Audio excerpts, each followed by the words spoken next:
नमस्कार, SP9 मराठीमध्ये आपलं स्वागत. तर पाहूयात आजच्या विशेष न्यूज.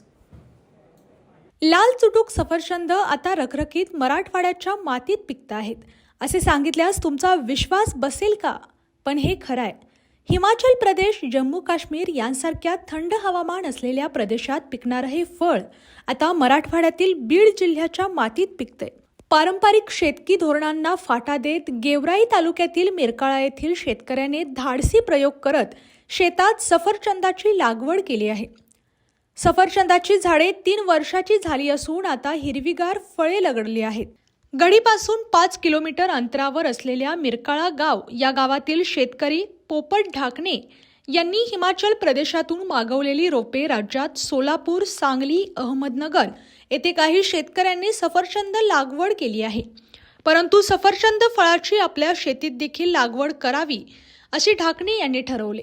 मात्र महाराष्ट्रात रोपे नसल्याने त्यांनी हिमाचल प्रदेशातील एका व्यापाऱ्याशी सोशल मीडियाद्वारे संपर्क साधत रोपे मागवली. मोसंबी, डाळिंब यांसह हंगामी पिके घेतली आहेत.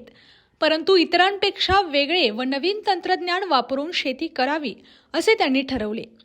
तसेच छत्रपती संभाजीनगर, जालना येथील शेतकऱ्यांच्या फळबाग बघत त्यांचा आदर्श घेतला आहे. ढाकणे यांनी 3 वर्षापूर्वी शेतात सफरचंदाची 200 झाडे लावली होती.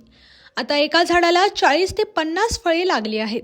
सध्या एका फळाचे सरासरी 100 ग्रॅमपर्यंत वजन आहे. या बहारातील सफरचंदाची फळे मे-जून महिन्यामध्ये विक्रीसाठी तयार होणार आहेत. 1.5 टनापेक्षा फळ निघणार असल्याचा अंदाज त्यांनी व्यक्त केला.